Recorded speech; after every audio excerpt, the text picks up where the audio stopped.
Salam müəllimlər, axşamınız xeyir.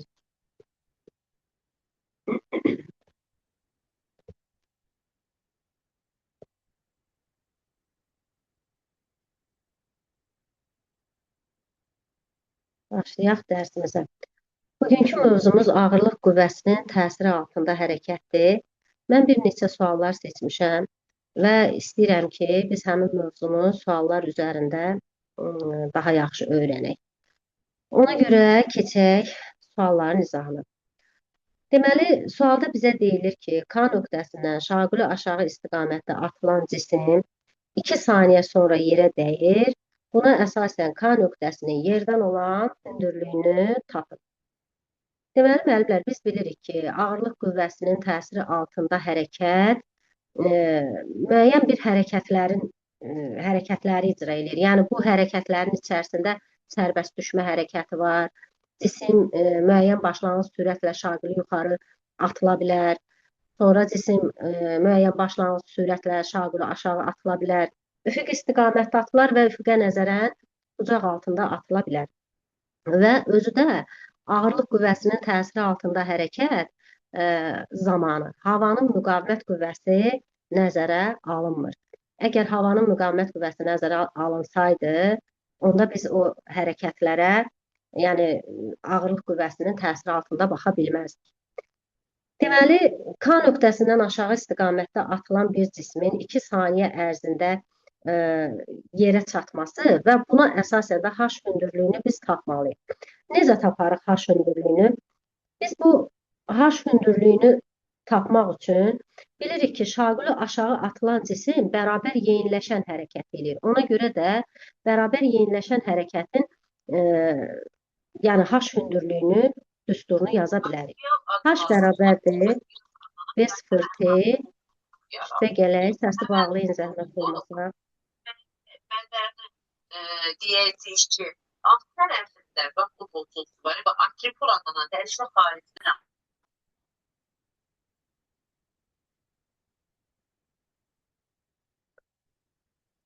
Deməli yazırıq, H bərabər V0T üstə gələk, JT kvadratı bölünsün 2. Bu düsturdan istifadə edərək H hündürlüyünü gəlin tapaq. Bərabər. V0 bizə verilib başlanğıc sürət 30 metr böl saniyə, 30 vurulsun. Zaman bizə verilib, daha doğrusu metr böl saniyə, zaman verilib 2 saniyə.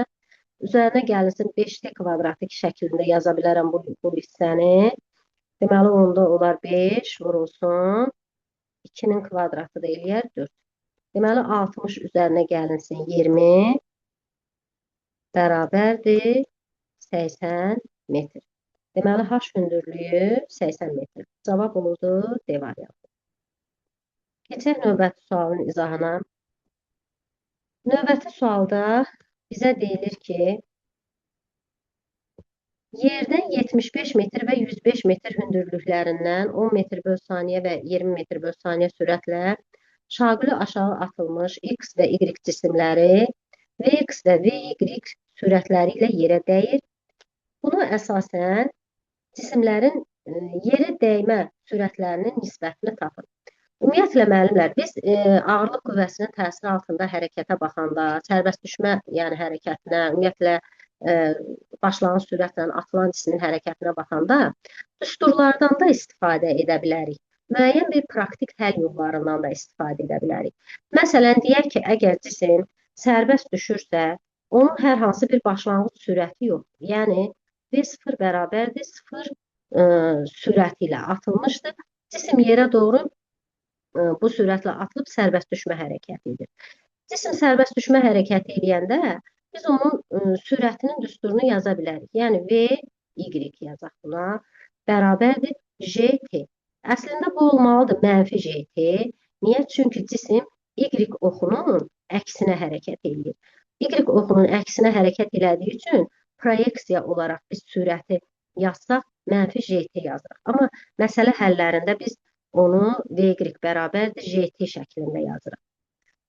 Deməli, H hündürlüyünü də mən hesablasam, H bərabərdir 2 düsturla yaza bilərəm. JT kvadratı bölünsün 2 düstur, 2. Bir də H bərabərdir VY və ya kvadratı bölünsün 2 J düsturundan istifadə edə bilərəm.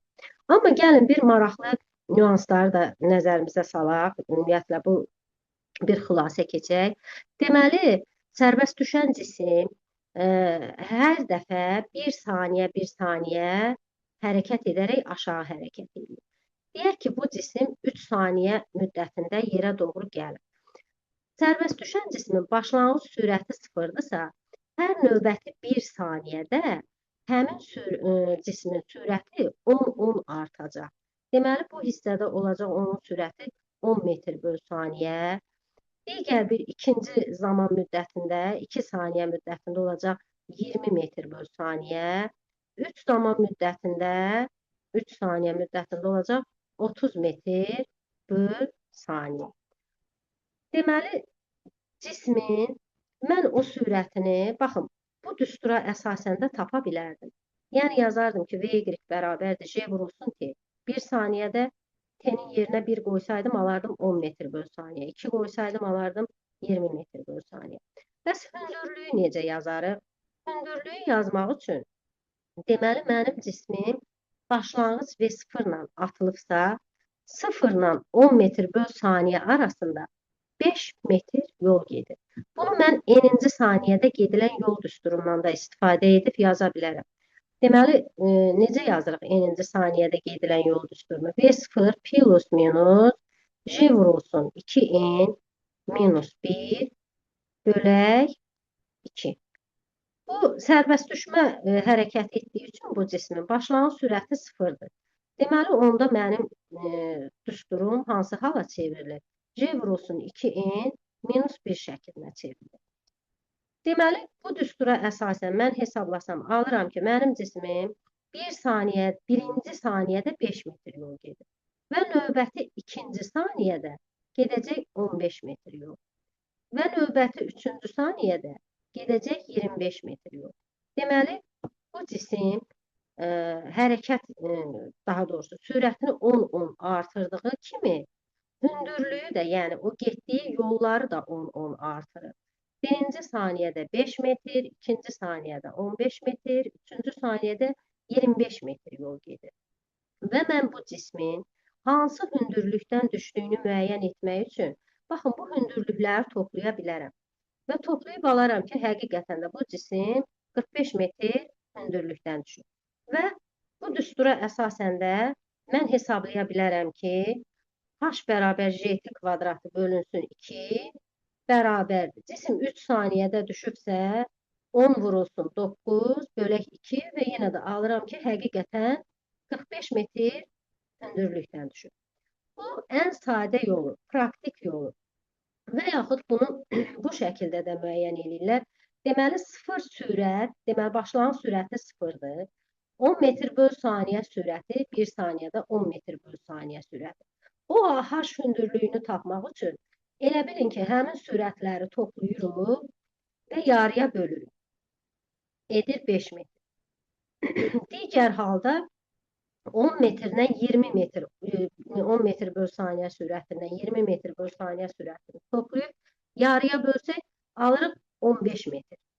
Yəni, bu şəkildə də tapa bilərik. Bu bizim praktik bir həll yolumuzdur. Yəni, düsturdan istifadə etmədən də məsələni bu şəkildə həll edə bilərik. Gəlin, indi keçək məsələnin həllinə. Məsələnin həllində bizə Vx-la Vy sürətlərinin nisbətini tapmaq tələb olunur. Biz necə taparıq? Deməli, mən istəsəm, bu praktik həll üsulundan istifadə edərək 75 metr hündürlüyü təyin edə bilərəm. Və yaxud da ki, təyin edərəm cismin son sürət düsturu bilirəm. Hər bir cisim başlanğıc bir sürətlə atılıbsa, deməli, son sürət onda olur ki, V bərabərdir kök altında V0-ın kvadratı üstə gələk 2J H. Bu şəkildə də hesablaya bilərəm. Gəlin hesablayaq. Deməli, V0-ın yerinə mən yazıram 10 metr böl saniyənin kvadratı. Bu edir 100 üstə gələk 2 vurulsun. J-nin yerinə 10 yazaram.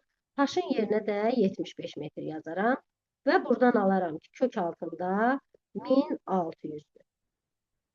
Və bu 1600-dən də çıxır 40 metr böl saniyə.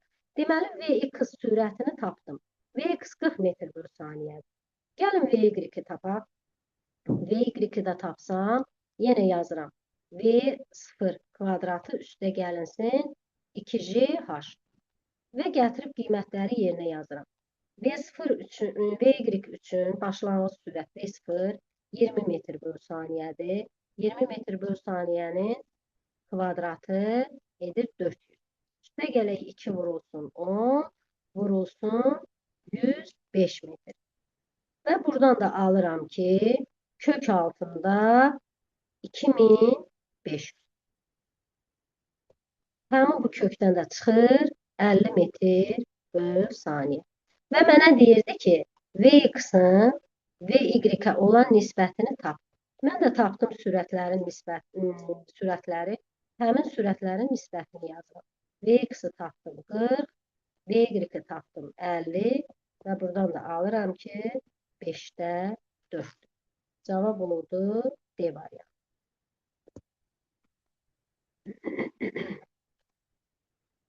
Keçək növbəti sualın izahına. Növbəti sualda bizə deyilir, şəkildəki kimi K və L cisimləri eyni anda sərbəst buraxılır. Buna əsasən K cismi L cismindən neçə saniyə sonra yerə çatar? Deməli, K cismi L cismindən neçə saniyə sonra yerə çatması üçün mən birinci bunların yerə düşmə müddətlərini bilməliyəm. Deməli, baxıram, K cismi nə qədər yol qət edir? 35 üzərinə gəlinsin 45 edir 80 metr. K cismi 80 metr yol qət edir. Bəs L cismi nə qədər məsafə qət edir? L cismi də 45 metr yol qət edir. Mənim bir düsturum var. Yazıram, yerə düşmə müddəti, sərbəst düşən cisimlərin düşmə müddəti düsturu var. 2H bölək J düsturu. Və həmin düsturdan istifadə edərək də tapa bilərəm. Və gəlin bu düsturdan istifadə edərək tapaq. Və praktik həll üsulundan da istifadə edərək tapa bilərəm. 2 vurulsun 80, bölünsün 10. Alıram ki, bu 4 saniyədir. 4 saniyə. Deməli, K cismi üçün zaman oldu 4 saniyə. Bəs L cismi üçün zaman nə qədər taparam? Yenə də 2H bölünsün J-dən istifadə etsəm, alıram ki, 2 vurulsun 45, bölək 10. Və buradan da alıram ki, bu da 3 saniyədir. İndi bizə deyir ki, K cismi L cismindən neçə saniyə sonra yerə çatar? Deməli, 4-dən də 3 çıxsam, alıram ki, 1 saniyə sonra yerə çatar. Cavab olur B variantı.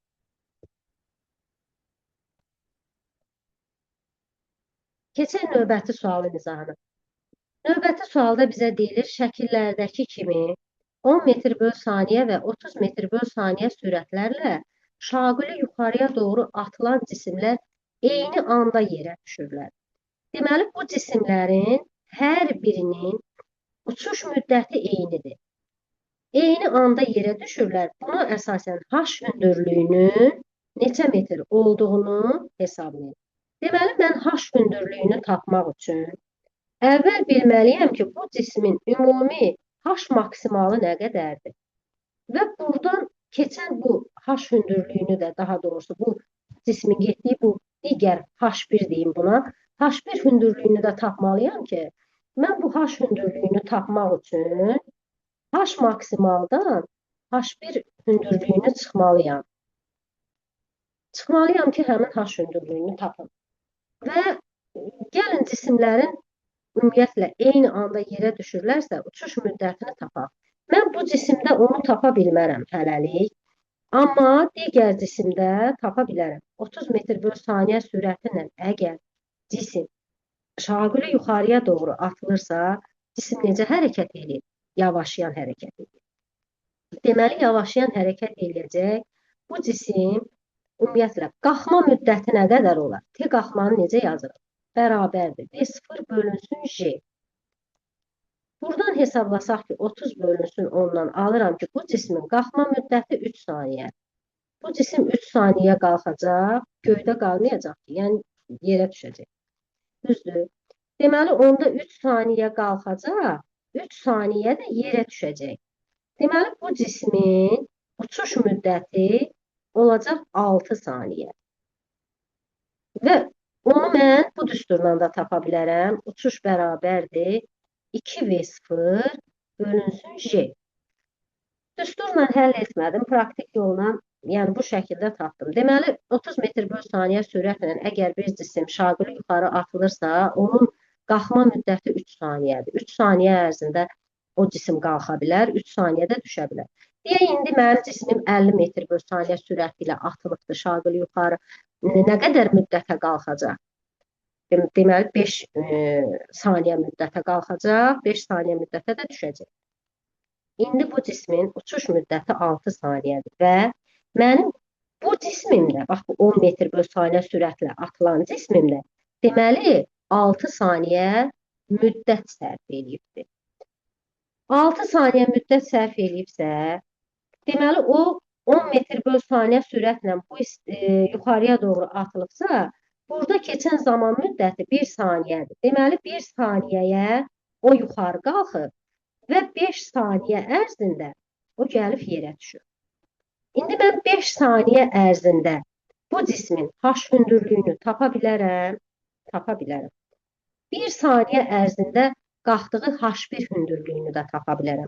Gəlin birinci H1 hündürlüyünü tapaq. H1 bərabərdir JT kvadratı bölünsün 2-dən, mən onu tapa bilərəm. Alıram ki, 5 vurulsun 1, buradan alıram ki, bu 5 metrdir. Və ümumi H maksimal da tapa bilərəm. H maksimal da bərabərdir. Deməli, J, T cismin T müddəti, yəni bu artıq nə qədər bu müddət sərf edibsə, o düşmə müddəti. Həmin müddət bölünsün 2 T kvadratı. Deməli, bu da olur 5 vurulsun 5 T kvadrat, yəni 25. Bu da mənə verir 125 metr. Mən indi H-ı tapa bilərəm. Necə yazaram? H bərabərdir. H maksimal 125 metrdən çıxaram 5 metr, alaram 120 metr. Deməli, mənim bu H hündürlüyüm 120 metrdir. Cavab olur D variantı.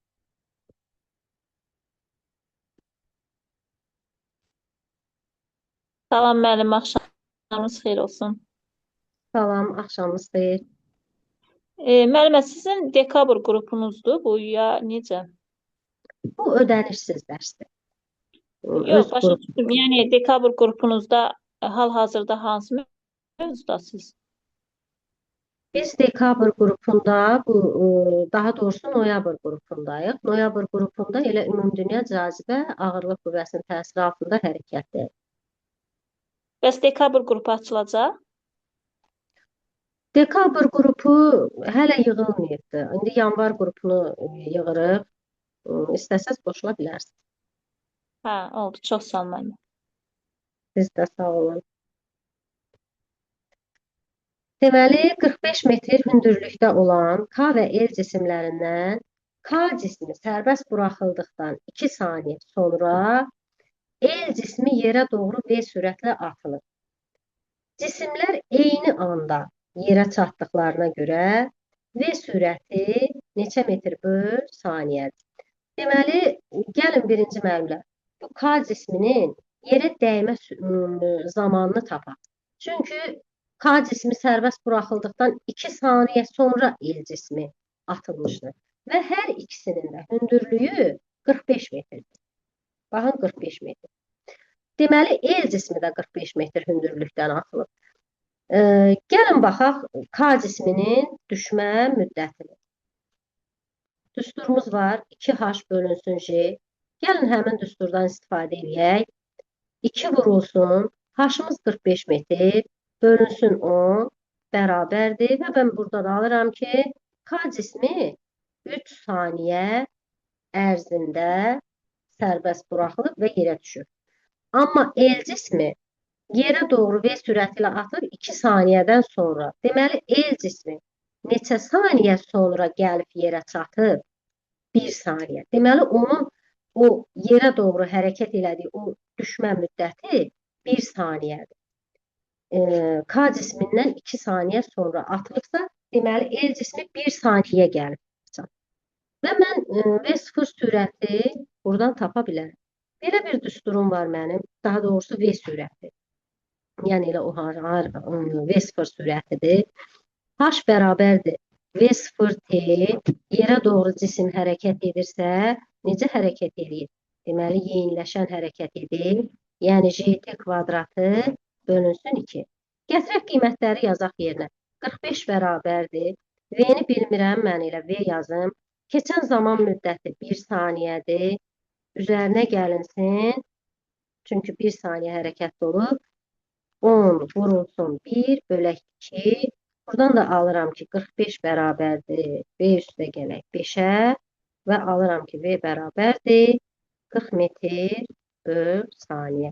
Deməli, bu cisim daha doğrusu yerə doğru 40 metr böl saniyə sürəti ilə atılmışdır. İndi məsələn, soruşda ki, bu cisim hansı sürətlə yerə dəyibdir? Deməli, 1 saniyə əgər zaman keçibsə, 1 saniyə keçən zaman müddətində bu cisim yerə dəyəcək 50 metr böl saniyə sürəti ilə. Bəs K cismi yerə hansı sürətlə dəyər? K cisminin keçən müddəti 3 saniyədir. Özdə sərbəst atılıbdır. Yəni, başlanğıc sürəti 0-dır. 3 saniyə müddətində sürəti nə olacaq? 30 metr. Niyə? 1 saniyədə 10 metr böl saniyə sürətlə hərəkət edir. İkinci saniyədə, 2 saniyədə 20 metr. Üçüncü saniyədə olacaq 30 metr. Bu şəkildə də bizdən soruşsaydı, tapa bilərdik.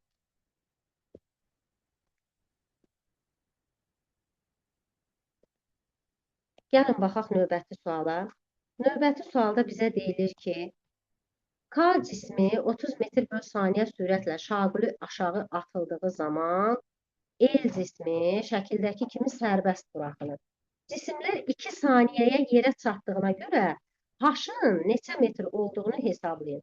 J bizə verilib, havanın müqavimət qüvvəsi nəzərə alınmır. Biz bayaq buna uyğun bir dənə məsələ test işlədik. Gəlin, indi yenə həmin qaydadan istifadə edək, həmin düsturlardan istifadə edək. Ümumiyyətlə, baxaq ki, bu H hündürlüyünü mən necə tapa bilərəm. H hündürlüyünü mən bu şəkildə tapa bilərəm. Birinci bu cismin, yəni bu K cisminin H hündürlüyünü taparam. Sonra bu el cisminin də getdiyi bu H hündürlüyünü taparam. Və bu H-ı tapmaq üçün bu HK-dan HL-i çıxaram. Deməli, H-ı tapmaq üçün mən yazıram. HK çıxılsın HL. HK-nı necə taparam? O başlanğıc hər hansı bir V0 sürəti ilə atılıbsa, yazaram ki, H bərabərdir. Deməli, V0T üzərinə gəlinsin, JT kvadratı bölünsün 2. Hər bir cisim 2 saniyəyə yerə çatıbdır. Cisimlər 2 saniyəyə yerə çatıb. Əgər cisimlər 2 saniyəyə yerə çatıbsa, mən bu H hündürlüyünü hesablayayım. Deməli, başlanğıc sürət verilib 30, zaman bizə verilib 2 saniyə, üzərinə gəlinsin 5T kvadratından da alsam, 5 vurulsun 4, T-nin yerinə 2 yazıram, 4-ün 2-nin kvadratı 4 edir və buradan alıram ki, bu HK 80 metr. Bəs HL-i necə taparam? HL sərbəst düşmə hərəkət edir. Yəni, başlanğıc sürəti yoxdur, 0-dır. Onda olur JT kvadratı bölünsün 2. Buradan da alıram ki, 5 vurulsun. Neçə saniyədir yenə? 2 saniyə yerə çatır. Yəni, 4, bu da bərabərdir 20-yə. Və H-ı tapmaq üçün HK-dan HL-i çıxmalıyam. HK nə qədər idi? 80. 80-dən də 20 çıxaram. Alaram 60 metr. Cavab olur D variantı. Baxın müəllimlər, əgər məndən soruşsa ki, bu cisim 2 saniyə yerə çatıbdır, amma yerə dəymə sürəti nə qədərdir? 2 saniyə yerə çatıbsa, deməli 1 saniyə, bir də 2 saniyə. 1 saniyədə olar sürəti 40 metr bölü saniyə. Növbəti ikinci saniyədə də yenə sürəti 10 artacaq. Olacaq 50 metr bölü saniyə. Amma el cismi üçün o 2 saniyə deməli hərəkətdə olubsa, deməli 1 saniyə onun sürəti olacaq 10, ikinci saniyədə də yerə dəymə sürəti olacaq 20. Çünki dedik hər 1 saniyədə sürət nə qədər artır? 10 artır. Yəni sərbəst düşmə təcili qədər artır. Deməli, Yəni bu sualı düstursuz da işləmək olardı. düstursuz, baxaq düstursuz necə işləyək. Deməli, düstursuz ancaq 2 saniyədə, məsələn, yerə düşmə o sürəti tapandan sonra artıq 50 metr bölü saniyə sürəti tapmışamsa, deməli, ondan sonra bu düsturdan da hesablayıb tapa bilərdim. Belə bir düsturumuz var bizim. H bərabər V kvadratı çıxılsın V0 kvadratı bölək 2J. Yəni, artıq sürətləri bilirəm, həmin sürətlərə əsasən tapa bilərəm. Və yaxud da ki, indi cisim başlanğıc sürəti sərbəst atılıbsa, başlanğıc sürəti 0-dır. 0 ilə 10-un arasında neçə metr gedir? 5 metr. Sonra 10 ilə 20-nin arasında nə qədər gedir? 15 metr. Yenə də toplasam, alıram 20 metr. Deməli, həqiqətən də el cismi 20 metr yol getmişdir. Baxın, bu cisim üçün də yenə tapsam ki, həqiqətən bu cisim 2 saniyə müddətində hərəkətdə olur. Buradakı sürəti 40-dır. Yerə dəymə sürəti də 50-dir. Və buradan da taparam ki, 30 ilə 40-ın arasında hansı məsafəni qət eləyər cisim? 35 metr. Ay, sağ olun. 40 ilə 50-nin arası 45 metr. Deməli, 45 metr də burada gedir. Deməli, 35 ilə də 45-i toplayaram. Alaram ki, bu da elə 80 metrdir. Həqiqətən də baxın, aldım ki, bu 80 metrdir. Yəni, həmin məsafə. 80 metrdir. Belə yazanda, məsələn, belə yazmaq üçün artıq siz o qədər işləməlisiniz ki, artıq o sizdə praktik bir vərdişə çevrilsin. Vərdiş halını alsın. Artıq bilirsiniz, məsələn, cismi görən kimi ki, cisim hansı sürətlə atılıbsa şaqil yuxarı, daha düstur hesablamağa ehtiyac yoxdur. 40 metr bölü saniyə ilə atılıbsa, mən bilirəm ki, 4 saniyə qalxıb. 4 saniyə qalxıb, 4 saniyə düşür. Deməli, bunun uçuş müddəti olacaq 8 saniyə. Yəni, o artıq o qədər praktikləşir ki, artıq vərdişə çevrilir. Bir də bu bölmə mən deyərdim ki, misal, yəni testlərlə çox zəngin bölmədir. Çox geniş bölmədir. Burada hər tipli test var. Hər tipli testdən istifadə edin. Mən bir qismini seçmişəm. Məsələn, istəyərdim ki, daha çox qismini seçəm, daha çox test işləyək. Amma o mümkün deyil. Yəni, çox geniş bir, zəngin bir hissədir. Ağırlıq qüvvəsinin təsiri altında hərəkət.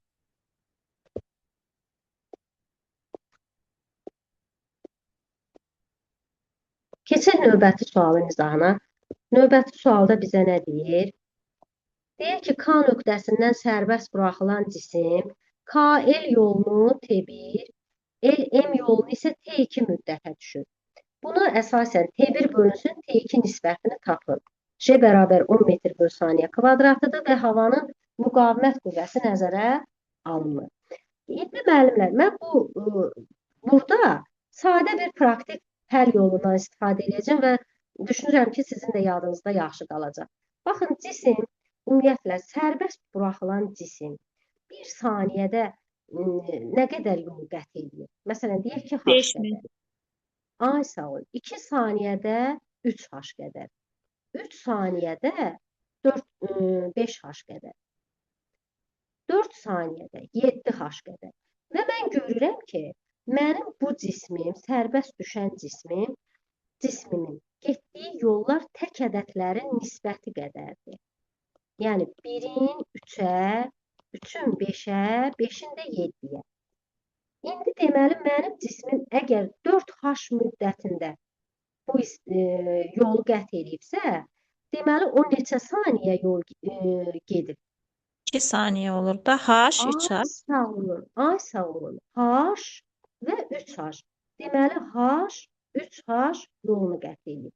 Neçə saniyə zaman keçib? 2 saniyə. 1 saniyə buranı gedib, 1 saniyə də buranı. Deməli onda ümumi zaman nə qədərdir? 2 saniyə. Deməli mən artıq KL yolunu zamanını tapdım. 2 saniyə olduğunu. İndi mən baxıram ki, L-M'dən də cisim hərəkət edir axı. Nə qədərdir yolu? 5H. 5H-ı cisim nə qədər müddətə düşür? 2 ilə 3-ün arasında 1 saniyədə. Düzdürmü? Deməli, 1 saniyədə də bu hissədə hərəkət edəcək. Deməli, onda olur burada 1 saniyə. Baxın, cisim KL-dən gedən zaman müddətini T1 götürmüşdüm. Yəni, nə qədər müddətə getdi? 2 saniyə. T2 nə qədər oldu? T2 də oldu 1 saniyə. Deməli, 2-nin 1-ə nisbəti də mənə verdi nə? 2. Cavab oldu B variantı. Yəni, artıq praktik üsul daha yaxşıdır. Yəni, ondan istifadə eləmək sizin işinizi də asanlaşdırır. Vaxta da qənaət edir.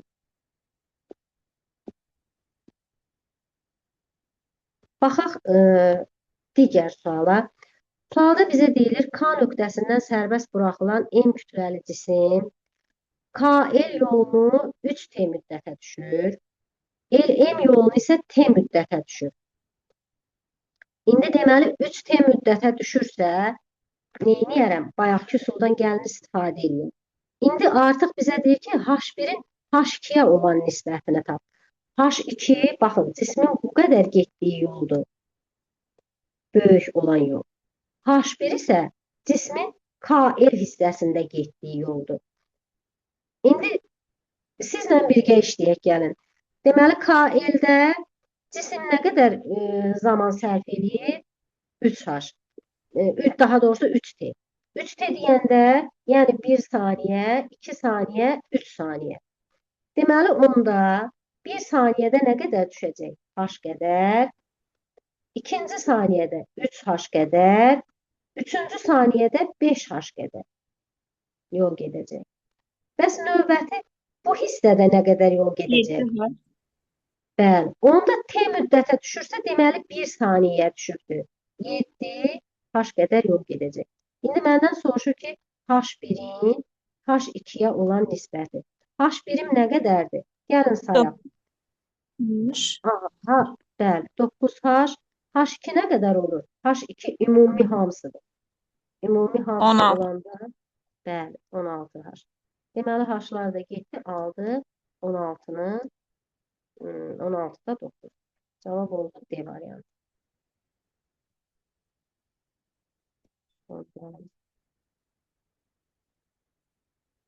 Ağırlıq qüvvəsinin təsiri altında hərəkətdə adətən balon və şar məsələləri də düşür. Gəlin baxaq bir dənə balon məsələsinə. Deməli, şaquli yuxarı istiqamətdə 40 metr/saniyə sürətlə qalxan hava şarından daş, hava şarına nəzərən 20 metr/saniyə sürətlə şaquli aşağıya doğru atılır. Daş atıldığı zaman hava şarının yerdən olan hündürlüyü 160 metr olduğuna görə daş yerə dəydikdə şarın yerdən olan hündürlüyü neçə metr olar? C bərabər 10 metr/saniyə kvadratıdır. Havanın müqavimət qüvvəsi nəzərə alınmır. Deməli, müəllimlər, baxın, deyir ki, daş hava şarına nəzərən hərəkət edir. Daş hava şarına. Hava şarına nəzərən 20 metr/saniyə sürətlə hərəkət edir. Amma biz həmin daşın yerə nəzərən sürətini tapmalıyıq. Yerə nəzərən. Deməli, sürətlərin toplanması qaydası var idi. Qayıq və çay məsələlərində, eskalator məsələlərində necə yazırdıq? Sürətlər əks istiqamət olanda V nisbi sürət tapırdıq, düzdür? İndi mən yerə nəzərən nisbi sürət tapmalıyım. Sürətlər əkssə, Bu məsələyə baxmalıyam qayıq və çay məsələsi kimi. Sürətlərin nisbi sürəti tapanda, deməli onda bu sürətlər əksdirsə çıxmalıyam. Yəni 40 metr böl saniyə sürətdən çıxmalıyam, 20 metr böl saniyə sürəti. Alıram 20 metr böl saniyə sürəti. İstiqamət hara? Deməli cisim 40 metr böl saniyə sürətin istiqaməti, yəni yuxarıya doğru. Deməli onda əslində mənim bu daşım yerə nəzərən 20 metr böl saniyə sürəti ilə aşağı yox, yerə nəzərən 20 metr böl saniyə sürəti ilə yuxarı atılıbmış. İndi gəlin, biz məsələni artıq müəyyən etdiyimiz sürətə əsasən həll edək. Deməli, mənim cismim 20 metr böl saniyə sürəti ilə yuxarı atılıb və təkrar gəlib yerə düşür. Gəlib yerə.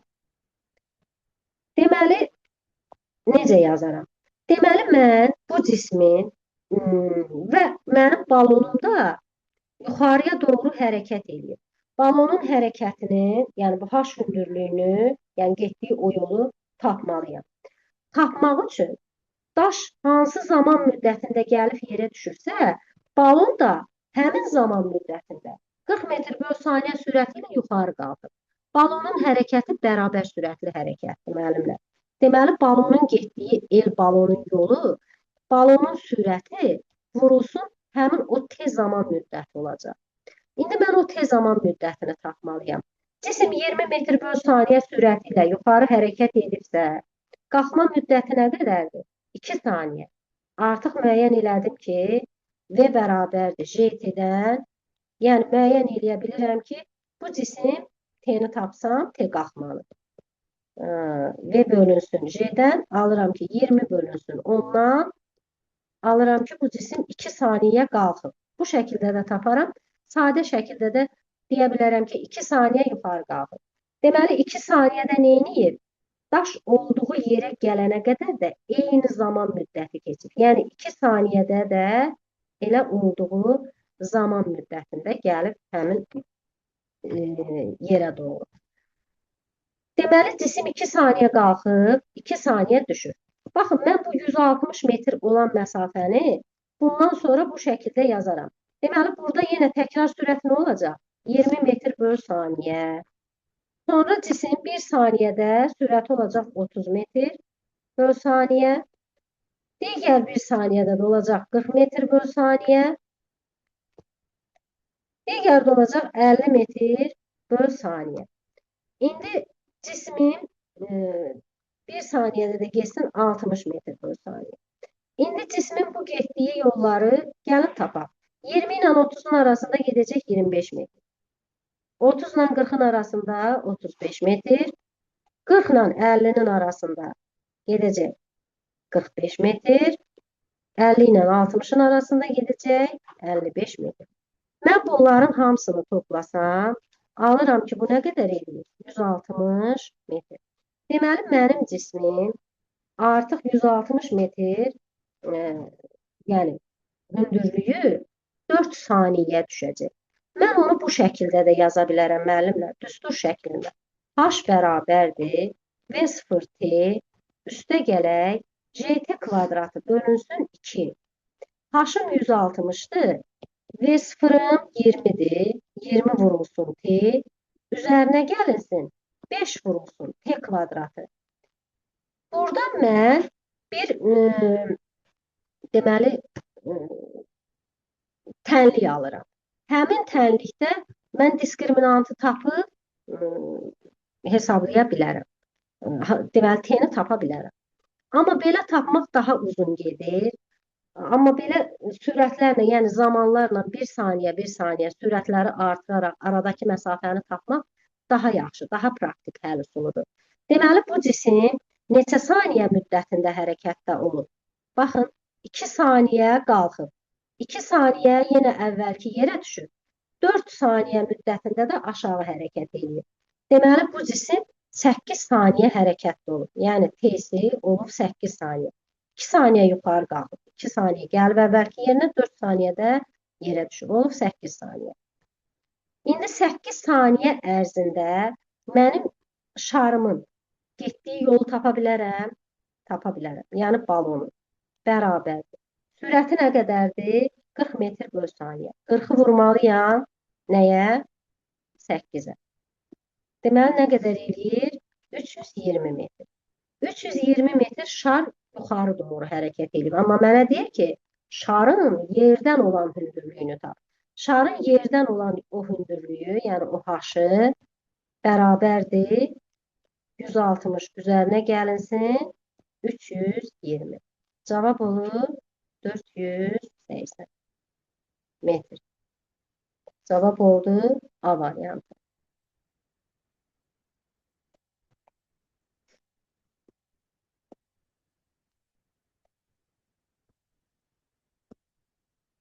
Gəlin baxaq belə bir maraqlı sualın izahına. Sualda bizə deyilir ki, şəkildəki mail müstəvinin K nöqtəsindən üfüqi istiqamətdə V0 sürəti ilə atılan cisim L nöqtəsinə düşür. Buna əsasən V0 sürətinin neçə metr böl saniyə olduğunu tapın. Yəni, mən bu sürəti tapmalıyam. Bu sürəti tapmaq üçün müəllimlər, havanın müqavimət qüvvəsi nəzərə alınmır, J-nin qiyməti bizə verilib və sinus və kosinusunda dəyərləri bizə verilib. Deməli, müəllimlər, baxıram ki, bu 37 dərəcədirsə, bura 90 dərəcədir və bu qarşıdakı bucaq olur 53 dərəcə. Deməli, belə bir qayda var. 37 dərəcəli bucağın qarşısında duran katil adlanır 3K. Buna deyirlər Pifaqor üçbucağı. 53 dərəcənin qarşısında duran katil adlanır 4K. Hipotenuz da adlanır 5K. İndi mənə V0-ı tapmaq tələb olunur. V0-ı tapmaq üçün mən birinci gəlin bu hündürlüyə nə demişəm? Deyirəm bir H hündürlüyü. Yəni o H bərabərdir nəyə? 3K-ya. Yəni birinci bir mən K-nı tapım. Yəni 45 bərabərdir 3K-dan alıram ki, K bərabərdir 15-ə. 15. K 15-dir. K 15-dirsə, mən bu L uçuş məsafəsini tapa bilərəm. L uçuş məsafəsi nəyə bərabərdir? V0 vurulsun kök altında 2H bölünsün J. Bu düsturdan da istifadə edə bilərəm. Və buradan alıram ki, L 4 vuraq 15-dən 60 metrdir. Deməli, gətirək qiymətləri yazaq yerinə. 60 bərabərdir. V0 vurulsun. Kök altında 2 vurulsun 45 bölək 10 və buradan da alıram ki, 60 bərabərdir. V0 vurulsun 3 saniyə və V0 da bərabərdir 20 metr böl saniyə. Deməli, sürət nə qədər imiş? 20 metr böl saniyə. Cavab olur B variantı. Sonra keçək növbəti suala. Növbəti sual da həmin sual formasındadır. Amma bu bir qədər fərqlidir. Gəlin görək, burada hansı qaydadan, üsuldan istifadə edəcəyik. Mail müstəvinin K nöqtəsindən şəkildəki kimi 4 metr böl saniyə sürətlə üfüqi istiqamətdə atılan cisim M nöqtəsinə düşür. İndi burada artı M nöqtəsinə gəlib cisim. Deməli, buna əsasən KM uzunluğunu tapın. Yəni, bu uzunluğu tapmalıyam mən. Havanın müqavimət qüvvəsi nəzərə alınmır. Sinus kosinusun dəyərləri verilib. J də bərabərdir 10 metr böl saniyə kvadratı. Deməli, müəllimlər, mən bu əgər məsafəni tapsaydım, bayaq istifadə elədiyim qaydadan istifadə edərək tapa bilərdim. Amma mənə bu məsafə yox, ondan qısa bir məsafə verdiyi üçün, baxın, mən burada belə bir düzbucaqlı üçbucaq qururam. Həmin düzbucaqlı üçbucaqda bu bucaq 37 dərəcədirsə, bu bucaq da 37 dərəcədir. Onda bu bucaq 90 dərəcə olur. 90 dərəcə.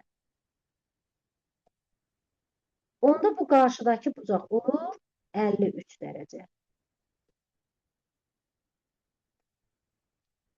Deməli, yenə mən bildiyim üsuldan istifadə etməliyəm. 37 dərəcəli bucağın qarşısındakı katet olur 3K. 53 dərəcəli katet olur 4K qarşısındakı və bu hipotenuzun olur 5K. Deməli, mən bu KM məsafəsini tapmaq üçün birinci K-nı tapmalıyam ki, onu da 5-ə vurum və alım ki, KM uzunluğu neçə metr imiş. Deməli, müəllimlər, biz belə bir düstur bilirik. Yazırıq L bərabərdir V0 vurulsun kök altında 2H bölünsün J.